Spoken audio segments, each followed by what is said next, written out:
Bienvenidos! Welcome to NASA Headquarters Hispanic Heritage Month event. We are so excited you've taken time out of your schedule to join us today as we celebrate our beloved Hispanic heritage. The theme of this year's program is Hispanics Be Proud of Your Past, Embrace the Future. My name is Magdia Santana, and I'm the chair of the Hispanic Outreach and Leadership Alliance, also known as HOLA at NASA headquarters. HOLA's mission is to foster awareness and promote the contributions of the Hispanic community at NASA, to create and facilitate collaborative cross-cultural opportunities, and to encourage the recruitment and professional development of a highly skilled and diverse workforce. Every year, the agency celebrates Hispanic Heritage Month, a tradition that started as Hispanic Heritage Week in 1968 and expanded to Hispanic Heritage Month in 1988. During this time, we honor the Hispanic and Latino cultures and recognize the incredible contributions made by our community. Throughout our nation's history, Hispanic Americans have significantly impacted many aspects of our daily lives. Whether it be serving in the armed forces heroically and with distinction, or being a trailblazing astronaut and conducting research in space, Hispanics have impacted every aspect of our American history. Our colorful culture, with its flavorful foods, wide ranging musical genres, and industrious spirit, is a source of immense pride that fills our heart with a unique passion. Our deep rooted traditions keep our customs alive, and our strong family connections and faith motivate us beyond measure. At NASA, reaching for the stars is a daily routine, and as the agency gears up for a new era of deep space exploration, Latinos will undoubtedly be an instrumental part of achieving these goals. I'm very excited about today's event and being able to share with you all in this virtual environment that most of us are operating in. Again, welcome and enjoy today's program. And now, our NASA Associate Administrator Steve Jerzik would like to share some remarks. Today's event will not only highlight and celebrate the contribution of Hispanics at NASA, but also discuss the future of NASA's workforce and the key role Hispanics will need to play when it comes to science, research, and space exploration. In order for us to continue studying our home planet, solar system, and get to the moon, Mars, and beyond, we will need all hands on deck.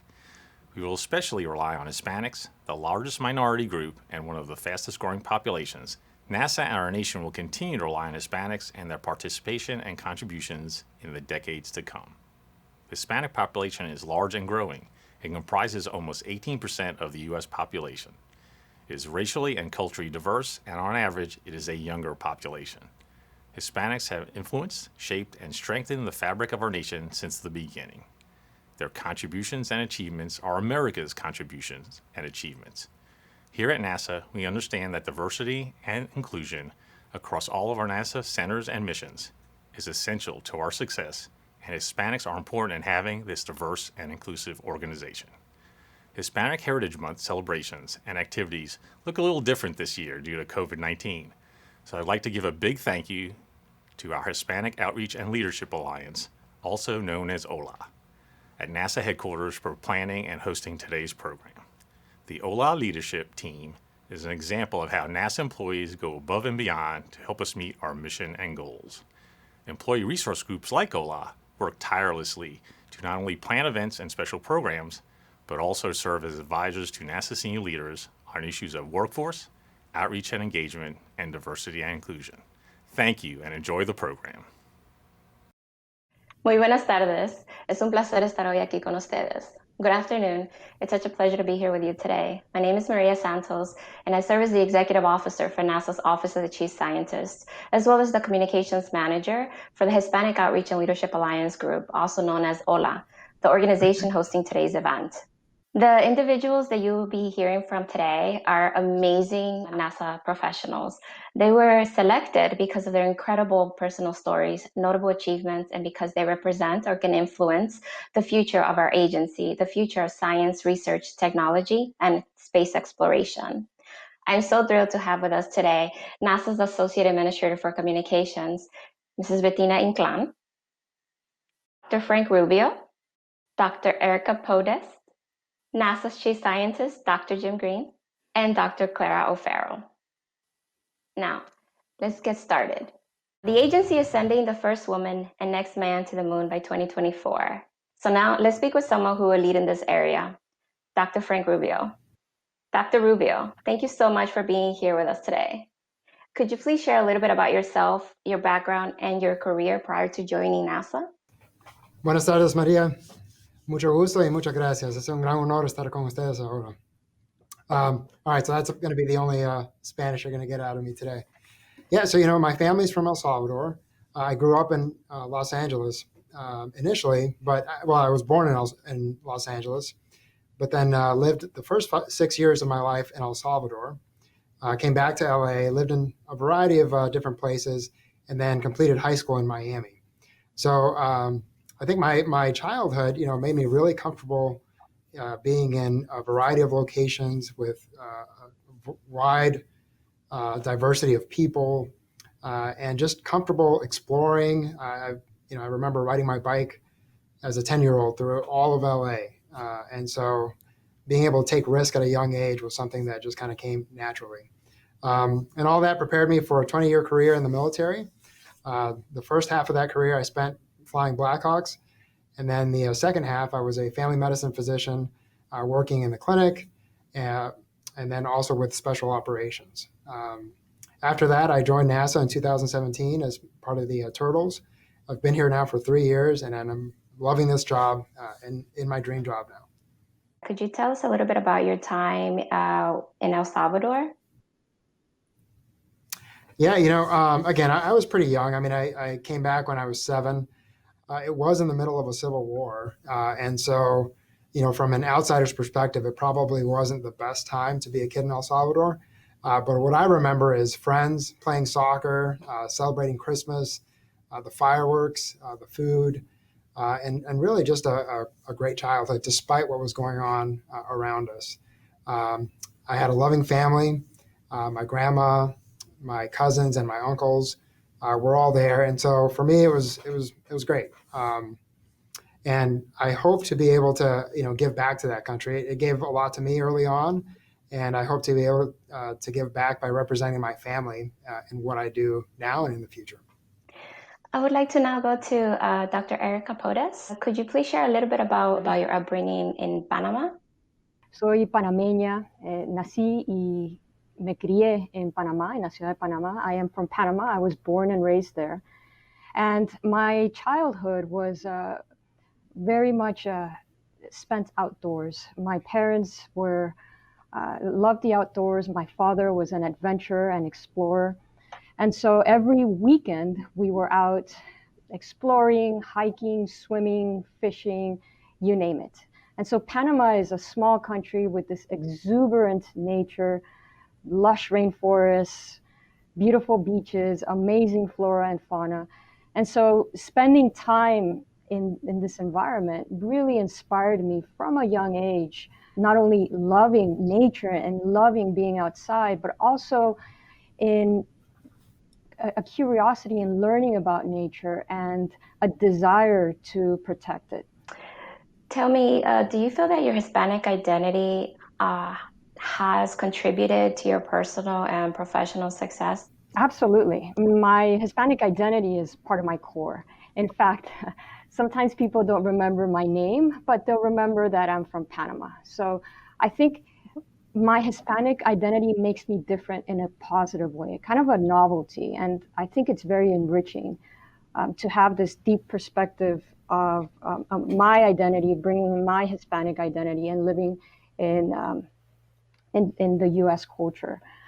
Also, a big component of my Hispanic identity is my language, Spanish, and that has taken me very far, especially in being able to communicate my science to Spanish-speaking audiences. Now I'll speak with Dr. Clara O'Farrell. Thank you so much for being here today. Could you please share a little bit about your journey from Argentina to the United States? Muchas gracias, María. Muchísimas gracias por la invitación. Yo soy de Buenos Aires, Argentina. Creo que el acento me delata, es bastante obvio. But yes, I am from Buenos Aires, Argentina. That's where I call home. Like Dr. Rubio, I was actually born in the States. My parents lived in the US for a couple of years in the 80s, and that's when I was born. But my family returned to Buenos Aires when I was 3 months old, and I grew up there. I'm the oldest of 3 girls. And like Dr. Podes was saying, Argentina is, I would say, almost as beautiful as Panama. But it's a beautiful country, and I had an opportunity to explore a lot of it. I had family all over the country, and as a kid, I loved being outside. I loved animals. I loved playing outside. My mom's a veterinarian. So I think that's what first drew me to science, was loving animals, the outside, and loving just Argentina as a country. Then, of course, I grew up a little, and I realized that being in the life sciences was more than just playing outside and playing with animals. So I think that's around when I decided that I was better off being an engineer and getting a dog. But growing up in Argentina was wonderful. But I always knew that I was, I had been born in the States, so I always had a particular curiosity for this country. And I, was always, watching movies from here, researching about it. And I had this dream to come back at some point and be in scientists here, because I'd heard the stories of my parents, when they lived here in the 80s, and their friends who went to college here. So I actually moved to the US on my 19th birthday to come to college here. I studied aerospace engineering, and then I went on to get a PhD in applied math, and I joined NASA in 2013. And I am now an entry, descent, and landing engineer working on the Mars Perseverance rover, which will be arriving at Mars on February 18th of 2021. Now, I'm so thrilled, Bettina, again, that you are here with us today. You, in your role, manage all of internal and external communications for NASA. So thank you for taking the time. Could you share a little bit about the woman behind the brand? Thank you, Maria, y gracias a todos. It's a pleasure and an honor to be part of such a great group of people. And as you mentioned, I'm the Associate Administrator for Communications at NASA, and I love working at this agency. I agree with Frank, best job I've ever had. And I'm really excited to be part of this panel, because NASA, we do a lot of discovery and science and exploration, but there's a lot of people behind the scenes like myself who don't have necessarily science backgrounds, love science, but are a big, important part of the mission.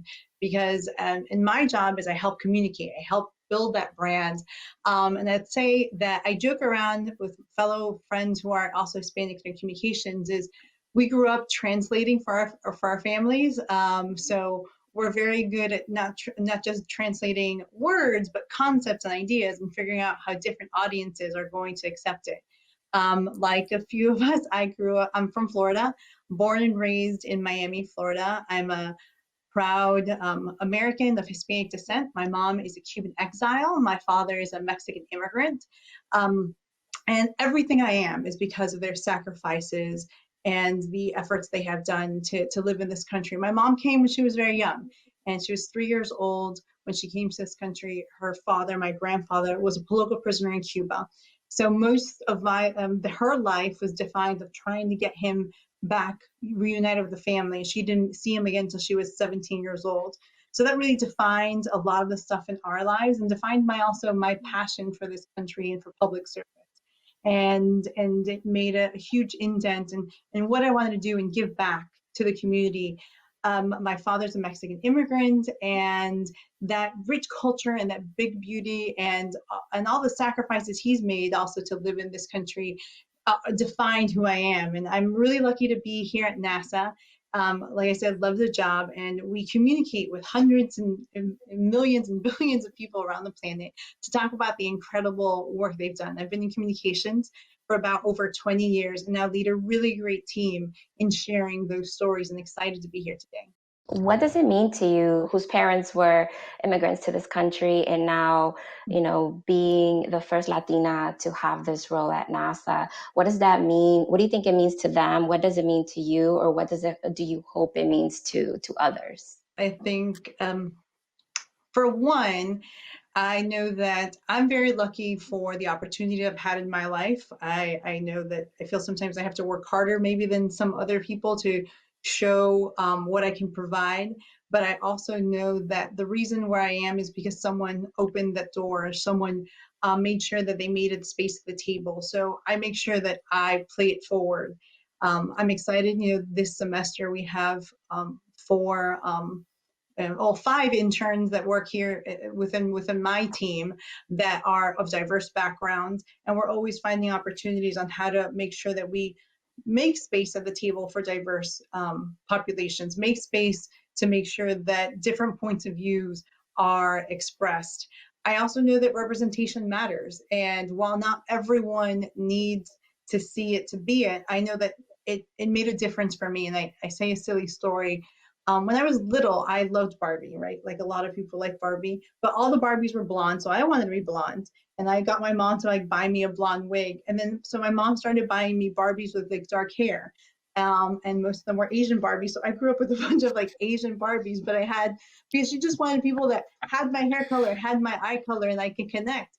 And it's kind of silly, but I think representation matters. And I think one of the big things that I love about what we're doing now with the Artemis program is that we're talking, and we have Frank Ruba here, on how we are going now to the moon with a group of people that represent all of America. We have all these different backgrounds. And I know that when I travel the country with the administrator or the work that we do, we hear stories, or I get emails of how they're inspired. They're inspired to think bigger, that they could too go to the moon or to Mars because a story they read or a picture they saw, they connected with.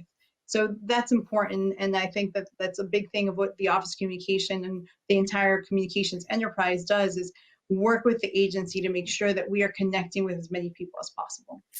You just talked a little bit about the Artemis program. So we are so thrilled actually to have with us NASA's Chief Scientist, Dr. Jim Green. So I would love to ask Dr. Jim Green if he could share a little bit about himself and his role as Chief Scientist.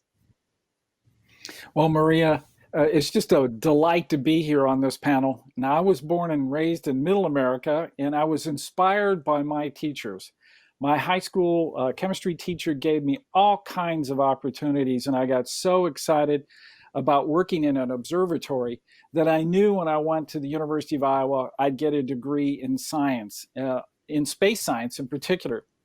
Now, I had no idea I would end up being the NASA chief scientist, and I have worked at NASA now for about 40 years. But this is a really important role. It's my job to advise the administrator on all kinds of science that NASA's doing, pointing out what the top things and the top discoveries that we are making. I represent and promote NASA's strategic objectives and science accomplishments to national and international science communities, along with other government agencies and on Capitol Hill. But I tell you, I really enjoy talking to the public, getting them excited, bringing them along to this fabulous journey that we're on, and that is forward to the moon and then on to Mars.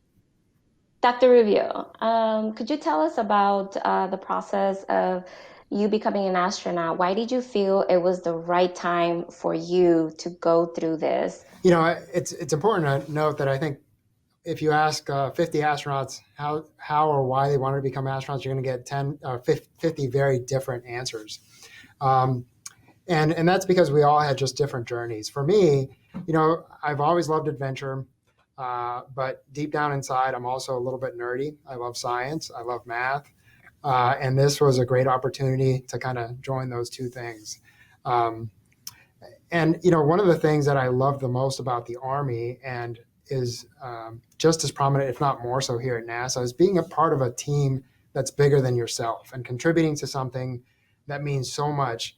Not just for NASA, not just for America, but for the world and for humanity. And I think the exploration that we're doing, the science that we're developing, and the technology that we're going to bring back, I think it's world changing. And I really think to be a small part of that, whether it's me going on those missions or my friends going on those missions and me supporting them to the best of my ability, it's going to really, I think, give back to, like Bettina said, give back to the people that have sacrificed so much to help me be where I am today. Dr. Podes, could you share a little bit about the work that you do at NASA, the type of science that you do, and how your work contributes to better understanding of our planet? So I'm a climate scientist at JPL, And I use satellite data to study the climate impacts on two very important terrestrial ecosystems. Those are wetlands and the vegetation in the northern high latitudes.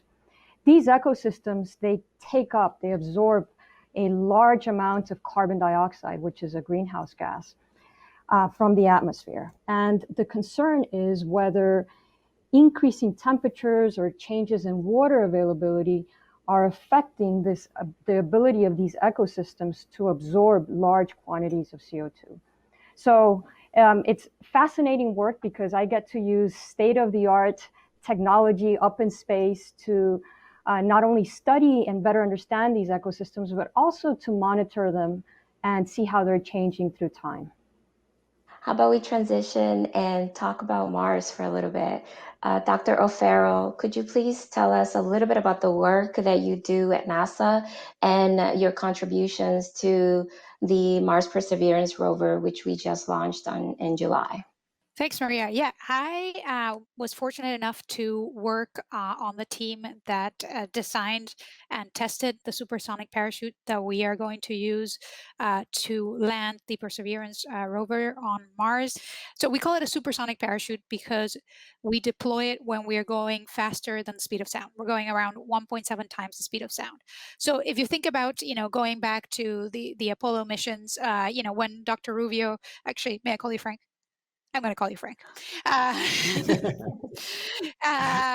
So when Frank, goes to space and comes back to Earth, the density of the atmosphere here on Earth is a lot more dense than that of Mars. So what that means is that we can afford to wait until the capsule has decelerated below the speed of sound to deploy the parachutes. At Mars, we don't have that luxury. The density of the atmosphere of Mars is about 1% that of Earth. That means we have to deploy the parachute when we're going faster than the speed of sound. So our team worked on developing the parachute to do that. It is about 100 feet in diameter. It's the largest supersonic parachute used ever. I was lucky enough to be a part of that team, which conducted 3 successful tests of the Mars Perseverance parachute.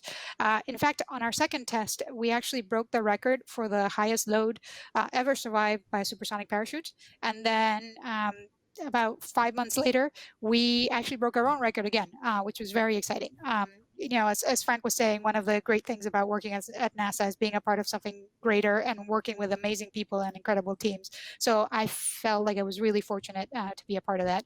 I would like to speak momentarily to Bettina. Coming to NASA, could you tell me a little bit about what surprised you the most about coming into this agency, and what do you feel has been your most important contributions thus far? I don't know if I was surprised. I was just so excited to be part of NASA. Growing up in Florida, I went up to the Space Shuttle launch. I still remember very vividly laying on the ground as you felt the rocket launch into space. So it was one of my, I was just excited. And my dad, though he couldn't transfer, that what he did in Mexico over the United States, but in Mexico, he did teach science, and it's something that he gave me a great love for. So I was really excited to start this career at NASA and continue my communications work here. But I've just been impressed by the incredible stuff. At NASA, we make the impossible possible. Our teams love figuring out how to make something work, solve problems. And I love being around that team of people that do that. As far as things that I'm proud of, and we've done a lot of stuff that it would be boring to the people at home, of making sure that we have a much more strategic communications effort. But events like the Artemis astronaut graduation that Frank was a part of, we created that event. It was the first time we ever did a public graduation for astronauts, and how that connected with people around the world was just incredible and fascinating, and was really exciting. We launched American astronauts from American rockets on American soil, and those programs have been, we redid how we communicated to the public as we returned human spaceflight to America, and those programs were really great. And with COVID just recently, how we've done NASA at home and created that content.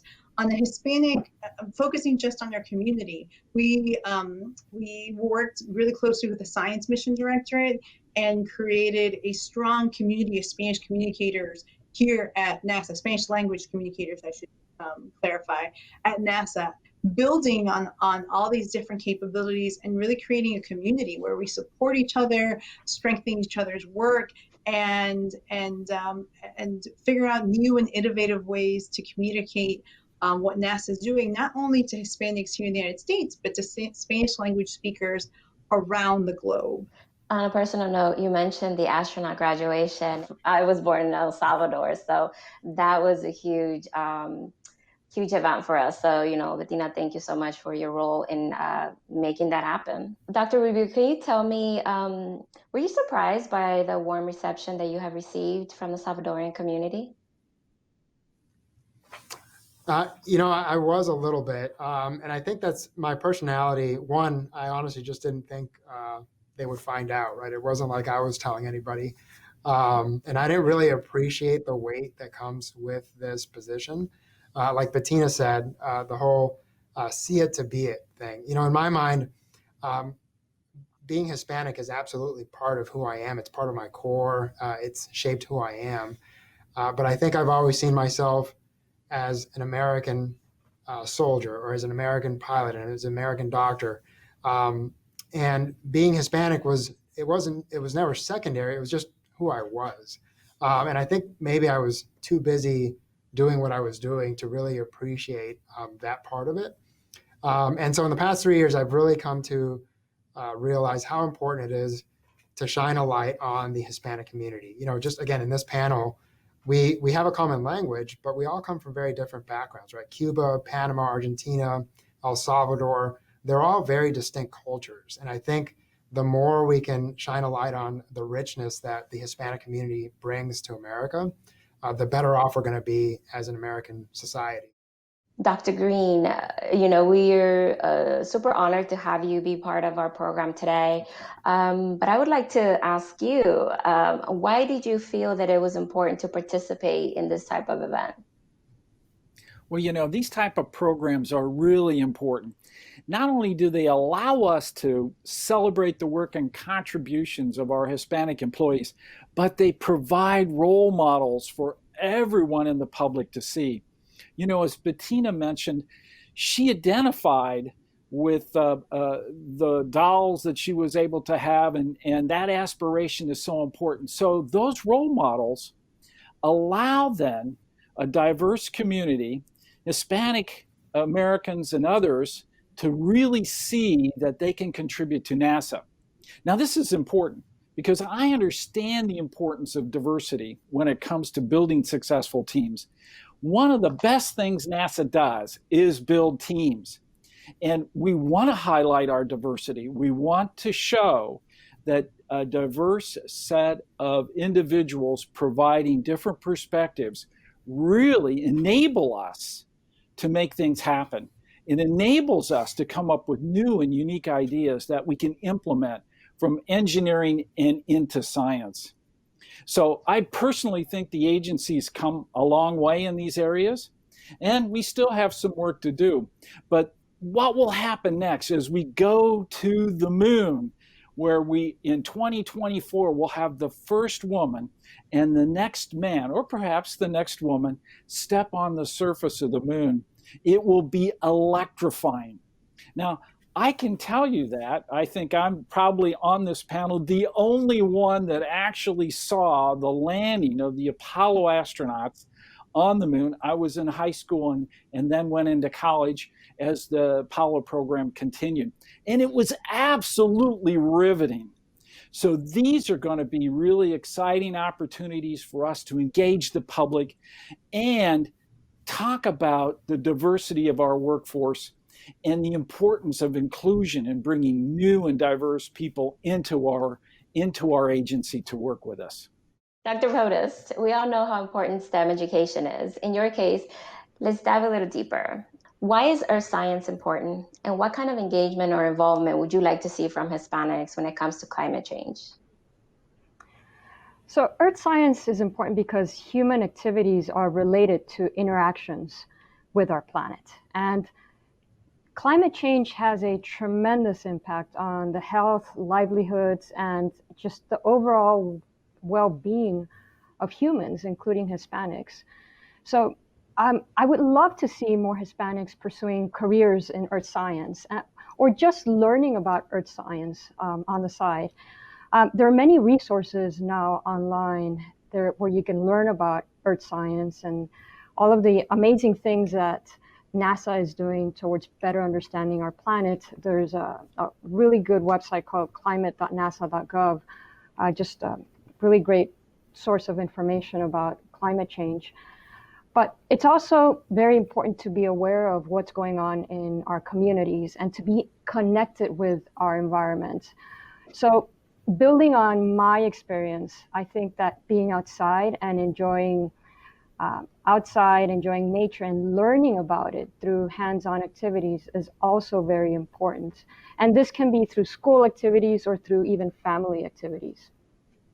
So I really think that the more you appreciate something, the greater the desire to learn more about it and to protect it.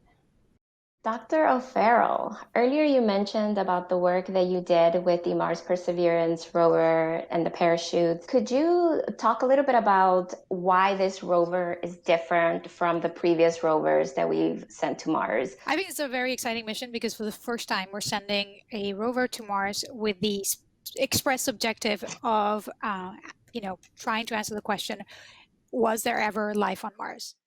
So this is one of the most fundamental questions we can ask ourselves as humans. Like, are we alone? Is there life out there?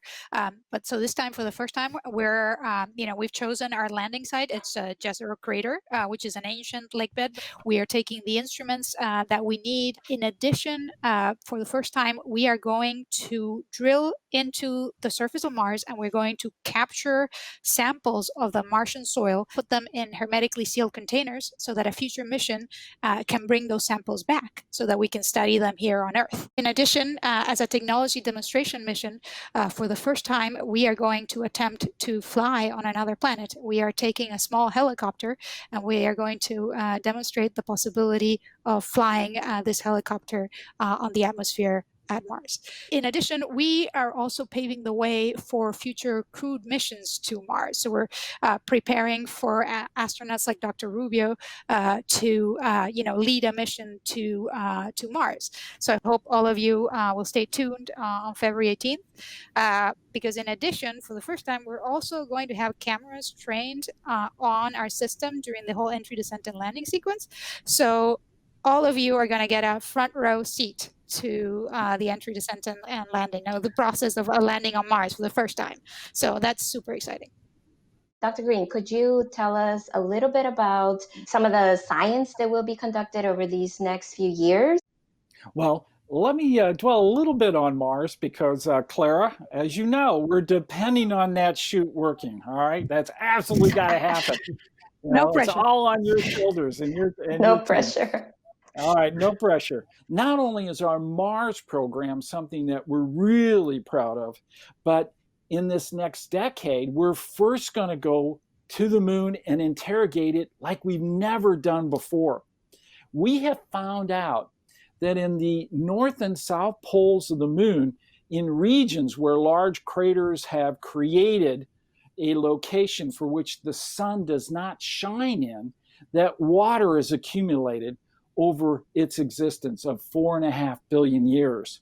By going in these places, we can determine the history of the moon, but that means also the history of the Earth. I would like to circle back to Dr. Rubio. What are you looking forward to the most about going into space?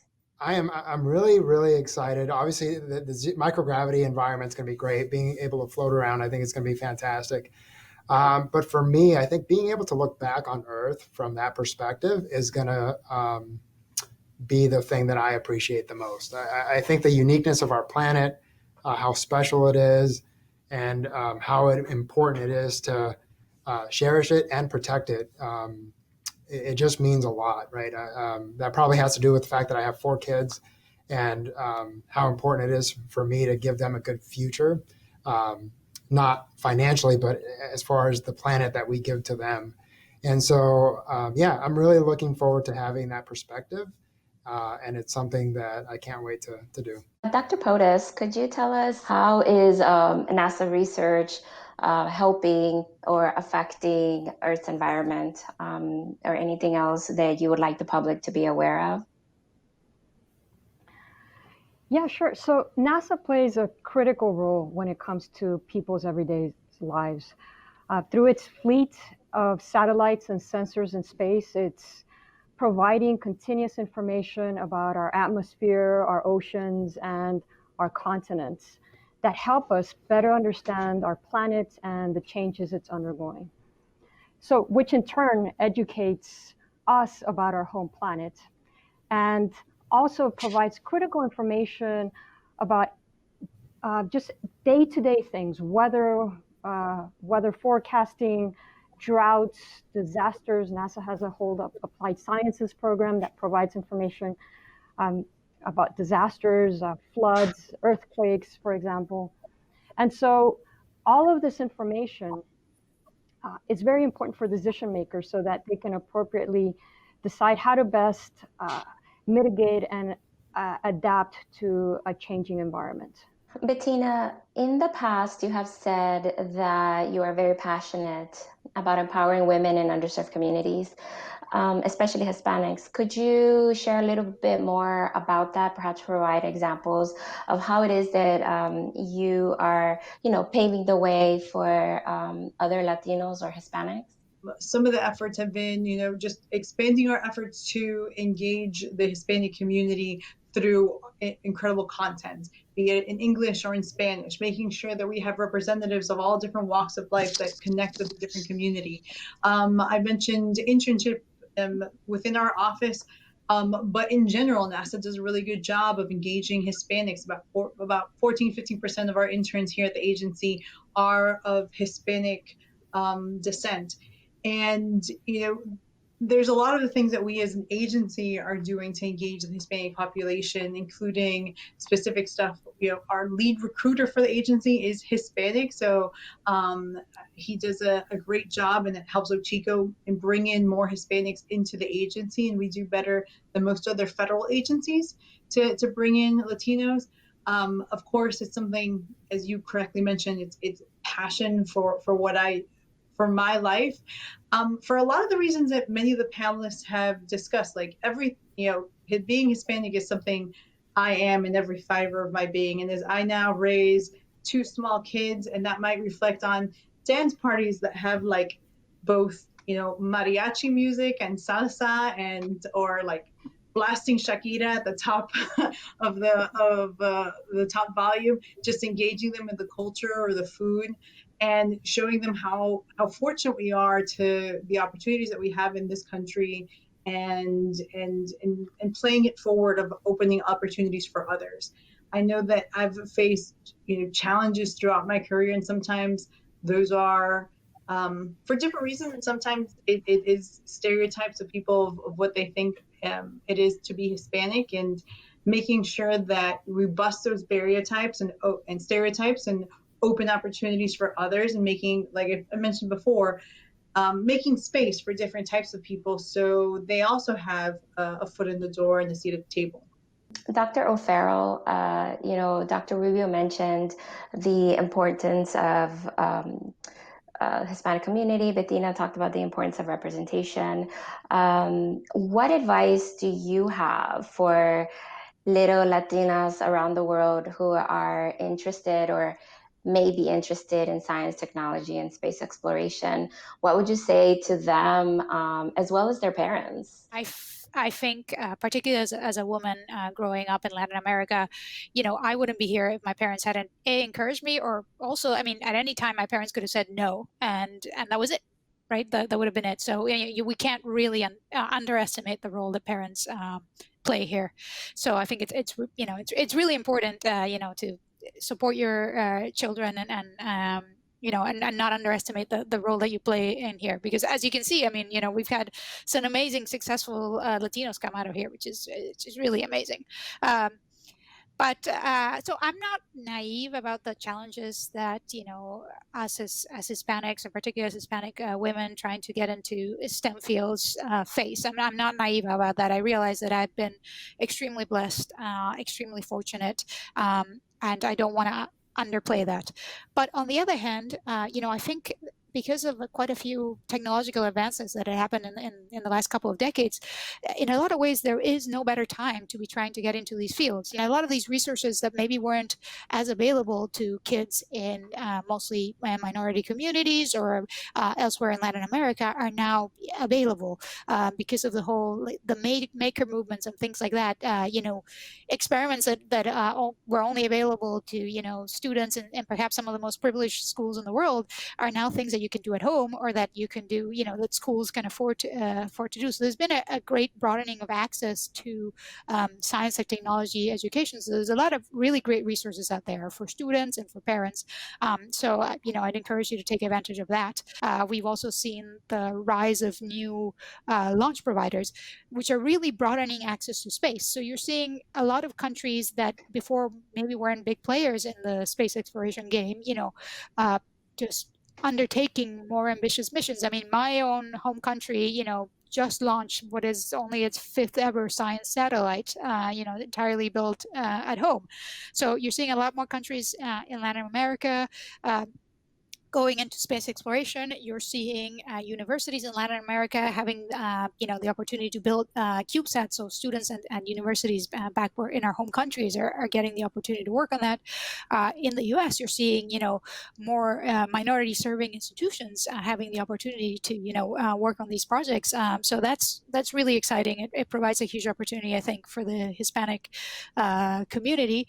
And then, there's also all of the small businesses and there's job opportunities that come with that. So I think in a lot of ways, it's a really, really exciting time. Well, Dr. Podes, let's talk a little bit about the future. If you could travel 50 years into the future, what changes or advances would you like to see in the areas of Earth science? Yeah, so I think Earth science is going to continue growing, especially with new observing sensors being launched into space by NASA and by other space agencies that NASA collaborates with. I think there's going to be more Hispanics in Earth science and in leadership positions as well.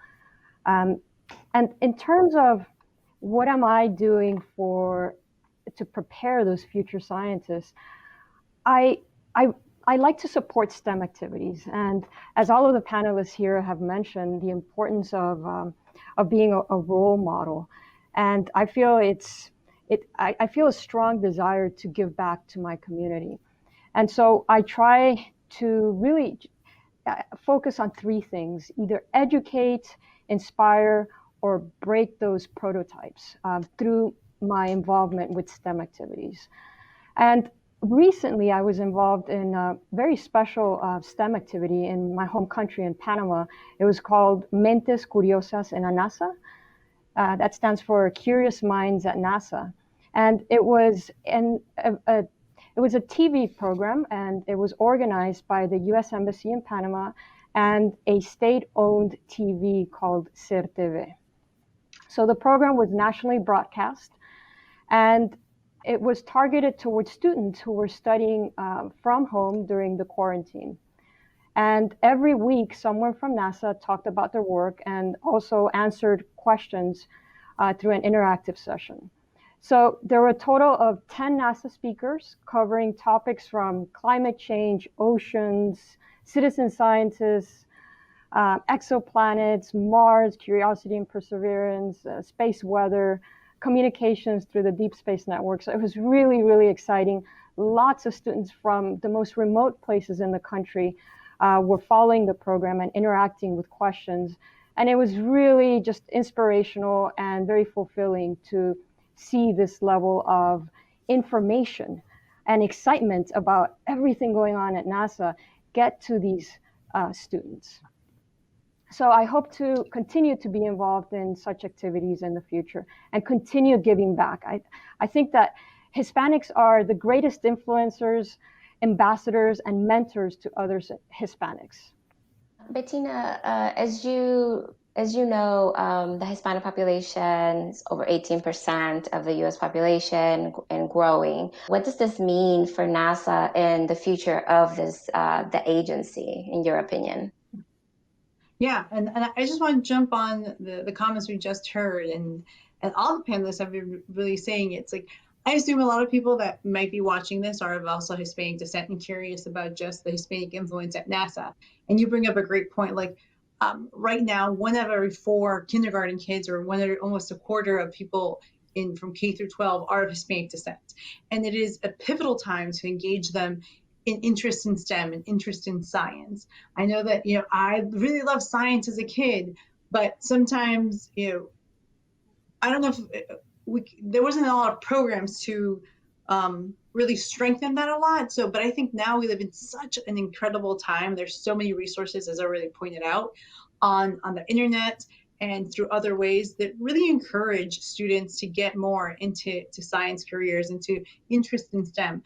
And be it a scientist or an engineer or a science communicator like myself, there's lots of opportunities. But it really is key to right now to engage them, get them involved, and help them in that direction.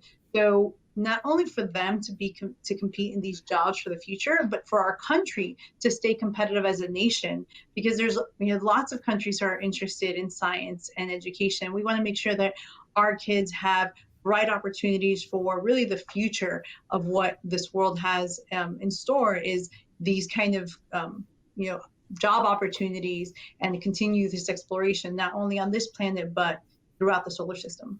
What is NASA doing to prepare the future workforce to ensure that NASA continues to be a leader in science research and technology and space exploration? Well, I think NASA's doing a lot of the right things, and in fact, by having a mission that says we're going to explore space, we're going to use space for the benefit of humanity, by looking at the Earth, by going to different planets, by comparing what's happening on those planets, and understanding what's happening on Venus can happen on Earth. And so what is the physics? What is happening here? By acquiring data, NASA will indeed continue to be on the forefront of these new scientific advances. And with just a couple of the missions that we already talked about, like Perseverance, and of course, James Webb Space Telescope, and many others that will also follow those missions. But in reality, we have to be able to give back to the public that provides that opportunity for us to do these fantastic things by telling them what we're doing, by encouraging them to get involved. And we're doing that in a whole host of ways.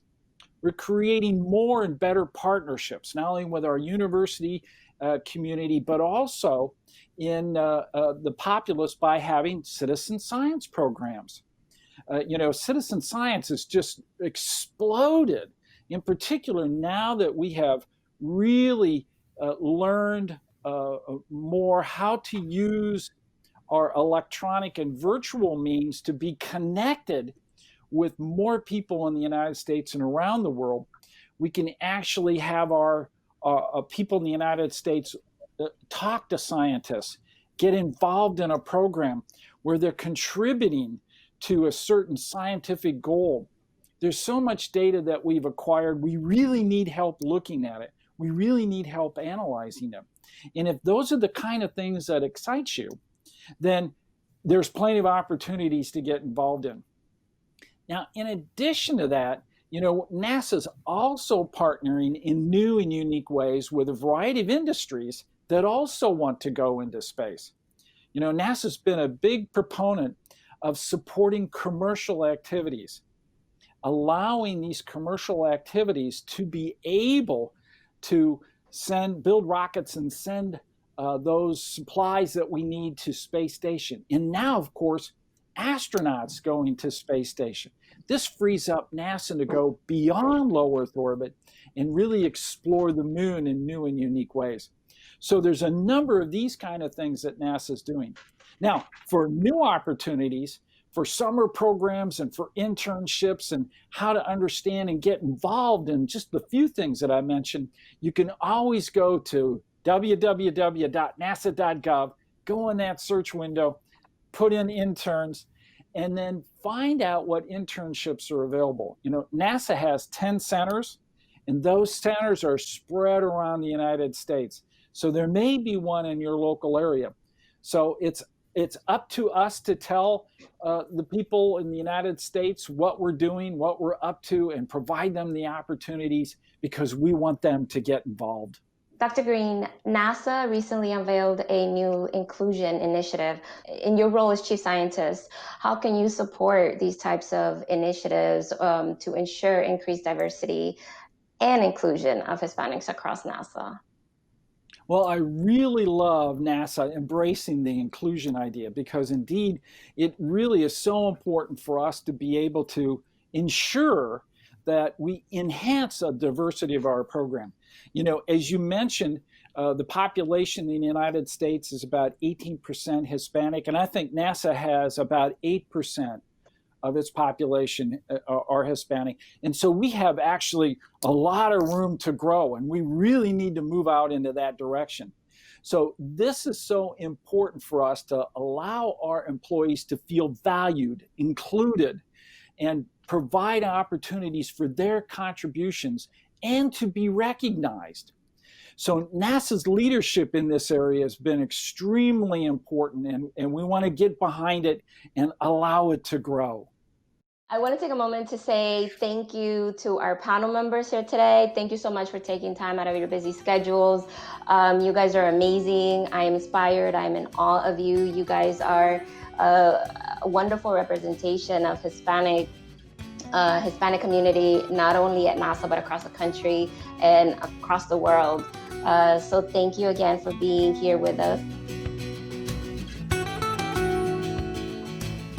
Thank you, Maria. Like you said, that was a great conversation. Before we go, I would like to say and wish Happy Heritage Month to all Hispanics. Thank you to all our panelists for sharing all your expertise and all the personal stories. That was really inspirational. Thank you. Today's event was more than celebrating the Hispanic community. It was also celebrating the core value of inclusion, the spirit of exploration, and the enthusiasm for the future of science, technology, and engineering. Today's event was also possible for all the support of our senior leaders, for the Office of Diversity and Equal Opportunity, our Office of Communications, our NASA TV team, and of course, the special thanks to our OLA board leadership and to all the Hispanics across the NASA community. For all of you listening, thank you for joining.